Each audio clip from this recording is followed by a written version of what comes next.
বলো, আমি স্বেচ্ছায় বিয়ে করলাম বিউটিকে। আমি স্বেচ্ছায় বিয়ে করলাম। কেউ জোর জবরদস্তি নেই, কারো জোর জবরদস্তি নেই। ঠিক আছে, কারণ করতেই হতো। পরবর্তীকালে কি তুমি তোমার হাজবেন্ডের সঙ্গে যোগাযোগ করতে গেছিলে? হ্যাঁ, আমি যোগাযোগ, আমার মেয়ে আর কি, আমার মেয়ে ওর বাবাকে প্রচুর ভালোবাসে। তো এবার আমার মেয়ে আমাকে না জানিয়ে, মানে ও ভেতরে ভেতরে কষ্ট পায়। আমার মেয়ে ওর বাবার জন্য প্রচুর কষ্ট পায়, মানে ওর বাবাকেও প্রচুর ভালোবাসে। এবার সরস্বতী পুজোর দিন মানে আমার বোনের ফোন থেকে বা আমার মার ফোন থেকে এরকম লুকিয়ে লুকিয়ে ওর বাবার ফোনে কন্টিনিউ ফোন লাগিয়েই যায়। তারপরে একদিন এই সরস্বতী পুজোর দিন ও ফোন করেছে, করার পরে ওই আমার হাজব্যান্ড যে মহিলাকে নিয়ে আছেন 3 নাম্বার, উনি ফোন রিসিভ করে আমার মেয়েকে বলছে যে কে বলছো, কোথা থেকে বলছো, হিন্দিতে বলছিল। হ্যাঁ, কন হো আপ, এইভাবে কথা বলছে। তখন আমার মেয়ে ফোন কেটে দেয়। কেটে দেওয়ার পরে আমাকে পরে জানায় যে মা, আমি বাবার ফোনে ফোন করেছিলাম, বাবার ফোন খুলেছে, একটা মেয়ে ছেলে কথা বলছে। তখন আমার মেয়েকে আমি আরেকদিন বলি ঠিক আছে তাহলে তুই ফোন কর, কারণ আমার তো হচ্ছে এমন অবস্থা, আমার শরীর প্রচুর পরিমাণে খারাপ, আমার অপারেশন করতে হবে। এবার আমার মেয়েকে নিয়ে আমি আর পেরে দিচ্ছি না, আমার কাজেও যেতে পারছি না আমি এখন। এবার খোরপোশ চালু করেছে, সেই খোরপোশও উনি দেয় না, উনি কোর্টেও আসে না, কোনো প্রেজেন্টই হয় না কোনো কিছুভাবে।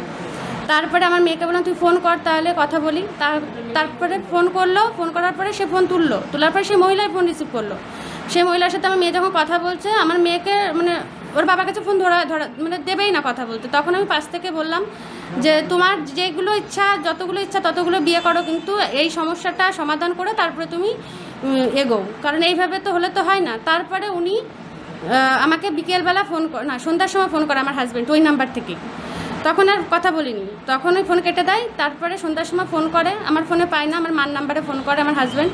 তো আমার মা রাত 10টার সময় এসে আমার মেয়েকে ফোন ধরিয়ে দেয়, আমার হাজব্যান্ডের সাথে কথা বলার পরে আমার হাজব্যান্ড একটা কথাই বলছে যে তুমি চলে আসো, তুমি তোমার বাড়িতে চলে আসো, তুমি কেন এখানে? তখন আমার মেয়ে বলে যে আমার মা বেঁচে আছে, আমার বাবা বেঁচে আছে, আমি তাহলে কেন অনাথের মতো বড় হব? আমারও তো ইচ্ছা করে মা বাবার সাথে থাকতে। তখন আমার হাজব্যান্ড কথা বলছিল, তখন আমি পাশ থেকে বলি যে আমার মেয়েকে আমি পাঠাবো আমার শ্বশুরবাড়ি, যেহেতু মাঠের ভেতরে। এবার আমার মেয়ের যদি কোনো রকম কোনো ক্ষয়ক্ষতি হয়ে যায় তাহলে সেটা তুমি বুঝিয়ে পড়ে দেবে তো আমাকে। তখন আমি বলেছিলাম যে তুমি এক কাজ করো। তখন আমার হাজব্যান্ড বলেছিল যে তাহলে তুমিও চলে আসো এখানে। হ্যাঁ, তারপরে আমি বললাম যে ঠিক আছে তাহলে তুমি ভালো হয়ে আসো, সব কিছু ছেড়ে দিয়ে আসো, আমি সংসার করব, ঠিক আছে। তারপরে বলছে ঠিক আছে তাহলে এটা কি আমরা কি এক জায়গায় বসে কি আলোচনা করতে পারি না? আমি বলছি কি হ্যাঁ অবশ্যই। তারপরে এইভাবে কথা হলো, 2 দিন কথা হলো। 3 দিনের দিন ওই মহিলা আমার হাজব্যান্ডের সাথে আমাকে কথা বলতেই দেবে না, ওই মহিলাই আমার সাথে কথা বলবে। আমার কথা হচ্ছে ওই মহিলা কে, আমি কেন ওই মহিলার সাথে কথা বলতে যাব? তারপরে আমার একটা কাকির সাথে কথা বলিয়ে দিই, ওই মহিলার সাথে, মানে আমি সেজে কথা বলেছিল কাকিমা। কথা বললাম, কাকিমা কথা বললো, বলার পরে ওই কাকিমাকে বলছে কি যে ধরে নাও আমি গ্যাপ পূরণ করতে ঢুকেছিলাম, এই ধরনের কথা বলেছে। বলার পরে সেটা চলে গেল। যাওয়ার পরে আমার হাজব্যান্ডের সাথে আমি পরে কথা বললাম যখন ফোন দিয়ে, তখন আমার হাজব্যান্ডকে আমি বললাম যে সেই মহিলাকে তুমি কি বিয়ে করেছো? সেই মহিলাকেও জিজ্ঞাসা করেছিল কাকিমা যে তোমরা কি বিয়ে করেছো? তো বলছে না আমি বিয়ে করিনি, আমি এমনি মিঠুনের সাথে আছি। পরবর্তীকালে একটা মিটিং হয় আমাদের এখানে আমার দিদি বাড়িতে মিটিং হয়। সেখানে মেম্বার, দাদাবাবু সবাই প্রেজেন্ট ছিল, দিদি, মা, বাবা সবাই প্রেজেন্ট ছিল সেইখানে। ওদের গ্রাম থেকে ওদের মেম্বার এসেছিল। এবার সেইখানে এসে ও আমাকে বলে যে আমি আরেকটা বিয়ে করেছি,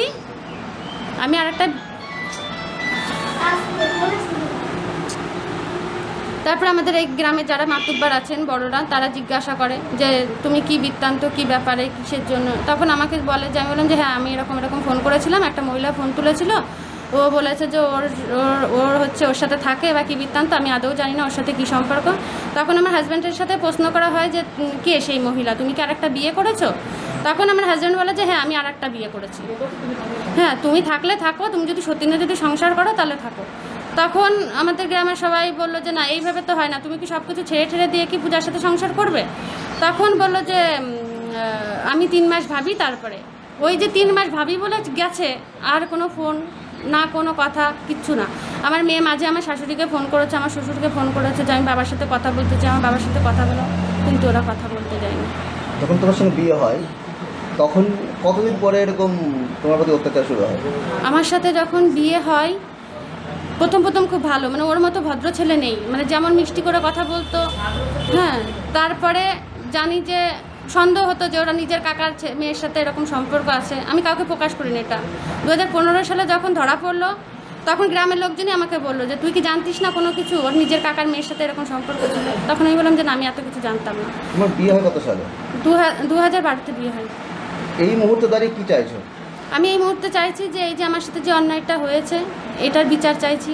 আমার হাজব্যান্ড আমাকে ডিভোর্স না দিয়ে এই যে এতগুলো যে বিয়ে করে বেড়াচ্ছে, আমি সমাধান চাইছি যে সে তো অন্যায় করেছে। একটা মানুষকে ডিভোর্স না দিয়ে সে 10টা বিয়ে করে বেড়াচ্ছে, এইগুলো তো অন্যায় করছে সে। আমি চাইছি এই সমাধান চাইছি, আর আমার মেয়ের যাতে ভালোভাবে যাতে বাঁচতে পারে, ভালোভাবে যাতে বেঁচে থাকতে পারে, আমি এটাই চাইছি। সে তো পরের বাচ্চাকে নিয়ে মানুষ করছে, আমার বাচ্চাটা কি অন্যায় করেছে?